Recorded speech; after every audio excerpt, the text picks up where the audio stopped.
Okay, welcome everybody. This is Will Coons at Austin FC. See a lot of familiar faces. Thank you for joining us here on Monday as we get ready for a quick turnaround and Wednesday's match at Minnesota United. We have with us Austin FC head coach Josh Wolff, and we're going to go straight to questions, beginning with Dennis De La Pena of Fox, followed by Bob Ballou at CBS Austin. So Dennis, you're first. Hey, thank you. Hey, Coach. Coming off such an emotional, I mean, the night was fantastic. Do you have to guard against any kind of emotional mental hangover, especially with such a quick turnaround? No, I don't think so. I think, we've got a number of experienced guys. This is pretty normal in the way that our league operates and the season gets moving. And now we're into the summer months and games start to come pretty quickly. Some of those will be at home, some of those will be on the road. So this one, it's a quick turnaround for a Wednesday night in Minnesota. And, you certainly start trying to piece together what that's going to look like over the course of the next 5 days, who's going to get the major minutes, how we stay fresh, how we recover. But there was a lot of emotion put in on Saturday night. It was a great experience for the players, for the fans, the community, and everything. The only thing lacking was the result. I think the performance was pretty solid. The opportunities were there, and I think there's some disappointment that we weren't able to take the 3 points and score some goals. So we move on from that, and now we start thinking about what Minnesota is and the challenges they provide, and knowing that there's another game on the weekend. So we just have to be mindful of how we prepare, and obviously we have to gauge where guys are at after each game really, really clearly. Yeah, and a quick follow for our casual soccer fans that are trying to get their hands around this. Is the Saturday, Wednesday turnaround as tough and brutal as, say, in the NFL, a Sunday, Thursday? I would certainly think it has a pretty big effect when you put in the energy and certainly in the temperatures that we're playing at now to play on Saturday night, come back on a Wednesday night with a little bit of travel on Tuesday, combined with the fact that you have another game on the weekend, it just starts to have a cumulative effect. And that's where recovery is really important. Squad rotation is really important. Managing minutes inside these games is really important. So we have a limited amount of guys available right now. So we also have to be mindful of that. But the guys are in a pretty good place. I think today was a recovery for half the group and a normal session for the other half. And tomorrow we have everybody. And the game comes quickly on Wednesday. And it's a good opponent. And we had good success there last time. But understand it's going to be a different challenge with some different personnel, but our guys will be excited and hopefully we have good freshness. Thank you. Great. Before we go to Bob, let me just tee up the following three. That'll be Mike Craven, Chris Bills, and Kirk Bowles. So Bob, you're next. Yeah, Josh, just in terms of the lack of scoring goals over the last 5 games, watching games, it doesn't feel like you're pressing. It feels like guys are getting good opportunities. Do you think they're pressing at all? And if they're not, do they need to press a little more to try to figure it out? Yeah, no, I think that's a great way of looking at it. Our expected goals, I think, is around 12. So we're at 6. So we've left a lot of goals out there. I think I've said that many times in our games. We've left goals on the board, which can also mean that we've left points on the board. And, I think pressing isn't really the word that I would use. Guys are getting into position. And these are good chances, and we're missing good chances. And then there's also the opportunities that probably aren't realized from the casual observer or from the TV, because there are moments where we have teams in really good situations for ourselves that we're just not capitalizing on final pass or recognizing the best option. But we have to score goals. These guys have an urgency and a desire to score goals. I think looking back on it from the other night, it was clear to me that everybody that got into situations wanted to be the guy to score the goal. And sometimes in doing so, there are other options there. There are better options, or it's an earlier pass, or it's an earlier shot. So that would be the only time where I was saying maybe they're pressing, but it was looking for that first ever home goal. To me, that's almost what it looked like, rather than maybe making the better option or better decision. And they have to make these decisions rather quickly. But again, I think over the last 3-4 games going back to Seattle, we've had multiple opportunities to take points, to score goals, and unfortunately they're not going in right now. And the other night we had a decent amount of shots on frame. We put a lot of balls into really good spots, and there are opportunities that you'd think you'd capitalize on, and right now we aren't. And like I said, we're 6 out of 12 on expected goals, so we've left some very important goals out there. All right, our next question comes from Mike Craven. Hey, Coach, the first time you guys head to Minnesota, it's game 3. Y'all had beat Colorado. I'm wondering, going into match 10, what do you know about this team that maybe you didn't know back then? Minnesota or us? About yourself that maybe you didn't know going into the first Minnesota game that now you're aware of going into this one. What have you learned in that time? I think I've continued to learn that our players have good flexibility in what we're doing, and we're able to adjust within the game. We're able to certainly have a little bit different ideas and structure, and again, with the idea that we maintain our offensive ideas, our offensive principles, and certainly some of the movements that we always look for. So I think that's become more evident over the course of 10 games. Finalizing actions, completing things in the final third, having patience in the final third as well, is something that we got to continue to work on. And the last few opponents have really challenged us because they are difficult in their own ways. Seattle was man-to-man. Certainly San Jose was man-to-man, and Kansas City is a good opponent. So those are some of the teams that we faced that were challenging. But going into Minnesota, familiar with the way they want to play, certainly their build-up, and obviously we had some things that worked against them last time as well. So we'll have a few things in there that we try to work off of, but again, getting guys fresh and up to speed is most important. And putting forth a big effort. Going on the road is again something we're familiar with. And first things first is match the intensity of the environment that you're in, and know that that's a good opponent that's going to come with some heat. They get very well prepped from Adrian, and they come out with good intensity. We got to match that, and then our football has to take over. Great. Next up is Chris Bills from the Striker, Texas. Hi, Josh. We saw the announcement today about the new league, the third division league that's going to feed. And from talking to Claudio, I know that's an important next step for you guys. What does that signify for you, and what that's going to mean for the club moving forward? I think it's a great thing for our league. I mean, it's certainly showing what we want to do and how we want to continue to develop, and those opportunities are going to be there. That's something we'll continue to talk about internally, and when things are appropriate or well aligned for us, I think we'll put those actions into place. But for right now, it's more of us seeing what's happening, and we'll formulate our ideas in the near future. As a father of two young players that are trying to make, one of whom's made that transition, one of whom is on his way and trying to make that transition, what have you learned about what that means to have that stepping stone within an organization that they're in? Yeah, I think it's important. I do think players need to first and foremost, what's the environment like? What's the culture like for these players to come in and grow physically, develop tactically, technically, and just the mental well-being of a young player coming in as a pro. And then what does that environment look like from the soccer side? How do they get the proper training?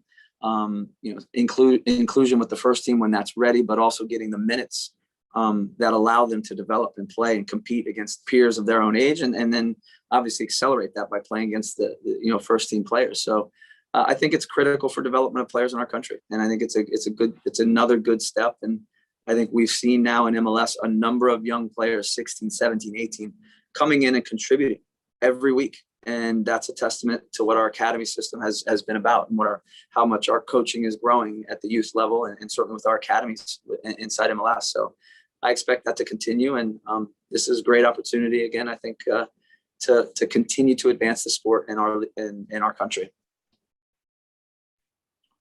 All right, before we go to Kirk, I'm going to just announce the following 3 questions from Sam Stechkel, John Lupo, and Phil West. So Kirk, you're up. Kirk, you'll need to unmute. Sorry.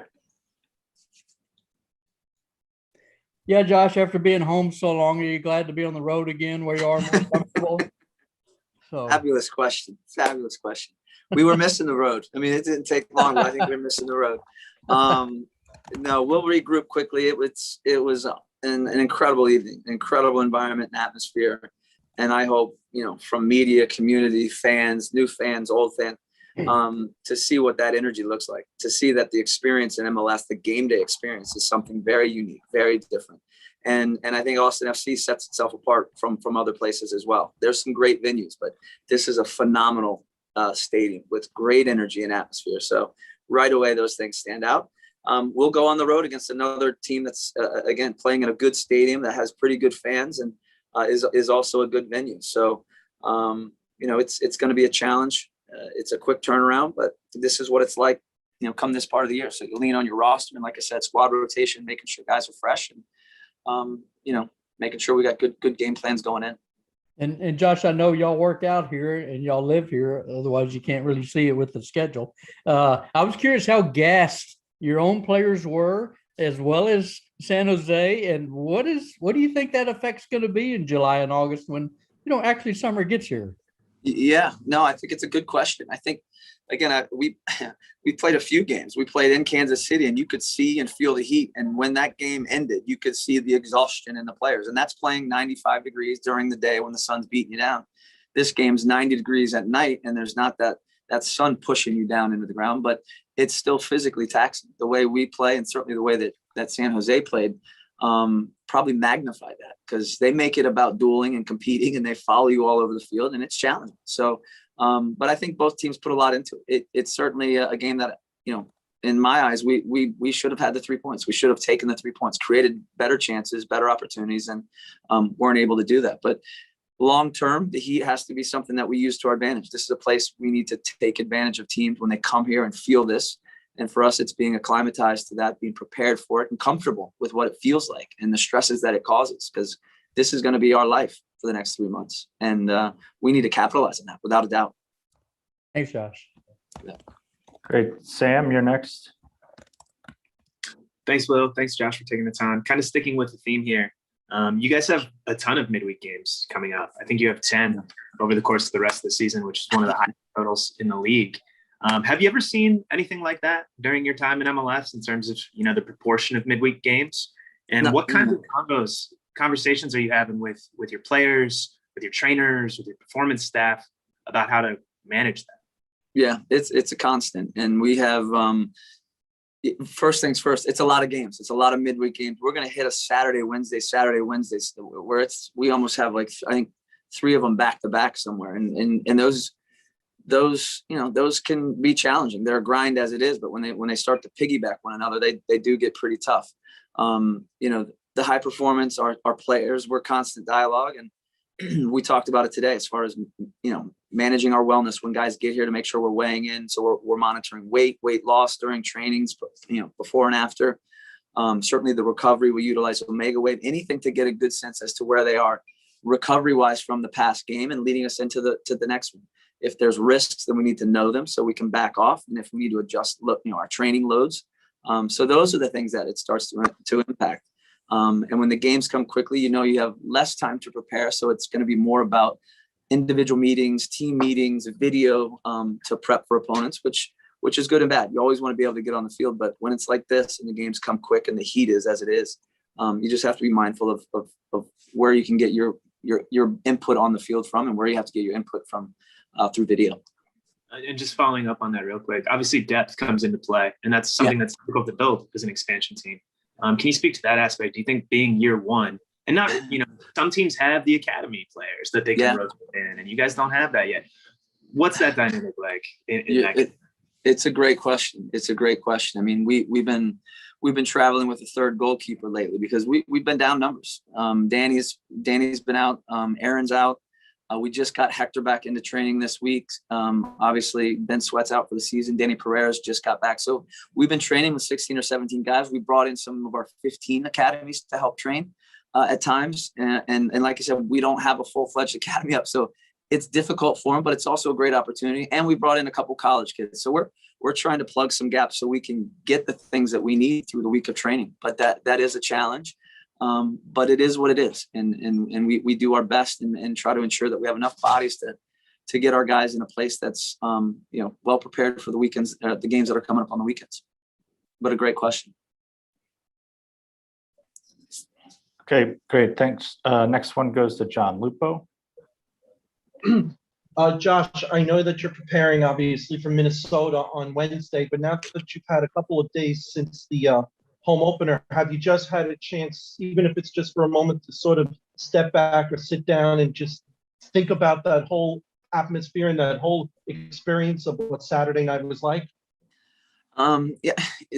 You try to. I think that was a big question that a lot of people kept saying, or a statement that people would say, like, really enjoy the moment and try to enjoy what you've been part of building. And I think I was able to do that a little bit. It's tough. You really want to focus on the game and making sure your guys are prepared and you're ready to provide the insight and the direction for your team. And obviously, having the fans and being in that stadium was an incredible experience. And walking around afterwards, I think we were able to enjoy it and savor it a bit. It would have been nicer with the 3 points, but these fans are in a great place. They love this game. They support us so much in such a quick way.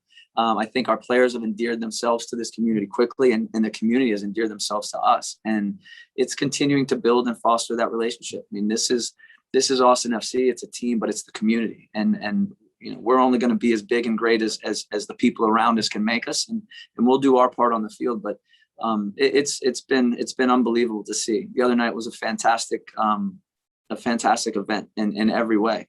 From opening a stadium to the energy to certainly the way the game went. There was certainly an entertainment value to it, and the fans were with us the whole way, and it was great to see and exciting to be part of. And we look forward to many more nights like that here at Q2.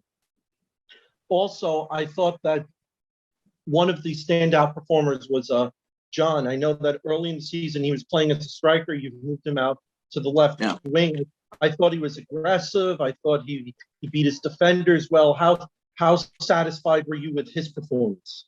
Yeah, I thought right away his intentions were clear. And again, they were 1v1, and we talked about those opportunities of when you can get with certain individuals. And he's a guy that, again, has good quickness, can take you down the line, can take you inside. And right away he was doing that.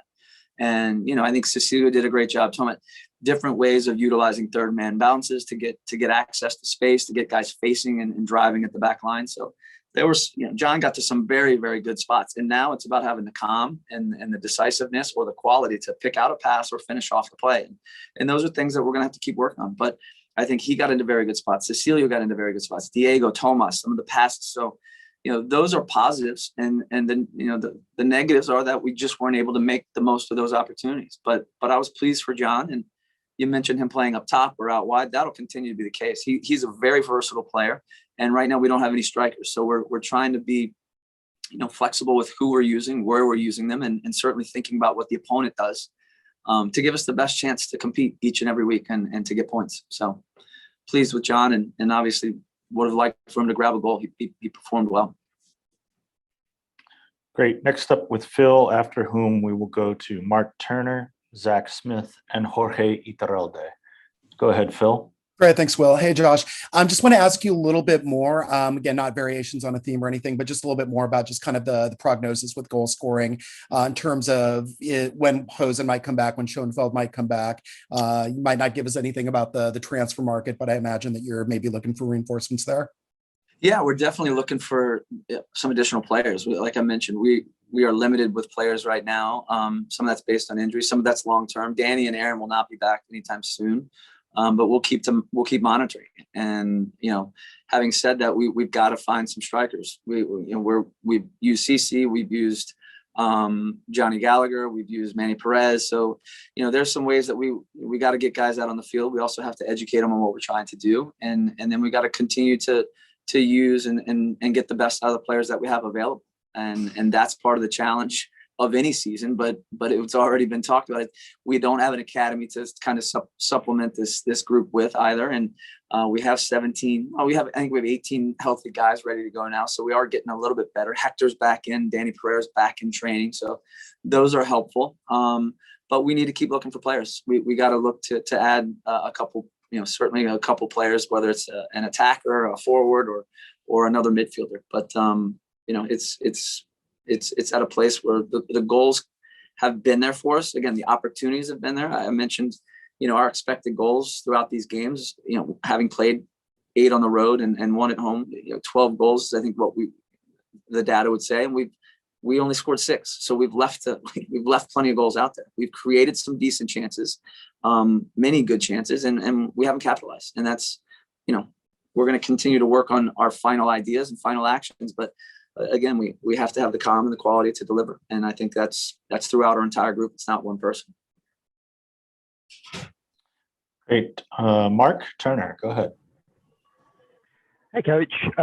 In the game on Saturday, we saw a very animated Davey Arno on the sideline alongside you. And I wonder if you just talk a little bit about Davey's contribution to leading this team and how he complements you during games. Yeah, I think, again, I think for us, the assistant coaches, when the game's going on, there's some responsibilities that they're keeping eyes on, whether it's the opponent's defensive shape or some of their releasing mechanisms. And then also what we're doing, how our structure is, if something's a little bit off or positionally we're not set up right. But Davey's got a good calmness about him, and he's been around me for a long time as a player, but he's been here in market with me for nearly a year. So we've talked about a lot of things, and we go through things in a very specific, detailed way. So he's able to gather information from our other staff, whether it's Nolan or from Rodrigo, and then we're able to bring it to surface and think about things that we can tweak or things that we may have to manage at halftime or adjustments. And we've done that in the last couple of games. Those are things that we've needed to do. And the challenge in our stadium is getting players information. I had Brad running over. It was just tough to communicate. It's such a loud stadium. It was tough to get Matt information, Alex information. So we'll get used to it. It's a nice thing. But getting information to players becomes more challenging in our venue. And, it becomes loud and it's raucous. So we got to be mindful of that. But Davey does a great job. One, just staying calm and digesting all the information that he's getting from the other coaches and giving that to me in a way that's, that I can use it as needed. Great. Thank you, Mark. Next question is from Zach Smith. Hey, Josh. What is the competition like within the squad at this point? You kind of settled on a starting lineup here the last few games, but I know you've said that with the schedule the way it is, everybody's going to play. So I'm just curious, what is the competition between Jared Stroud and Rodney Reddas, for example, or,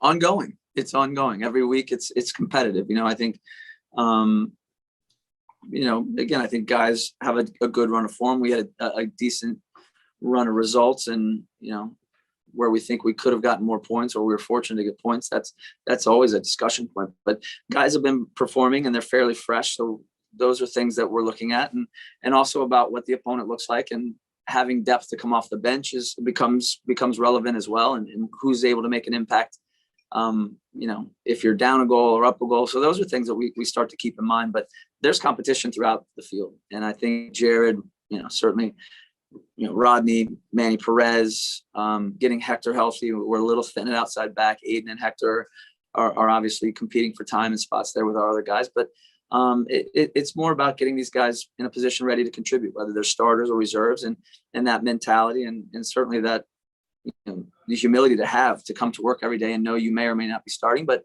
are still a good teammate and ready to perform when called on. And we're getting into the summer months. Everybody's going to play. I mean, there's no doubt about it. These games come quick.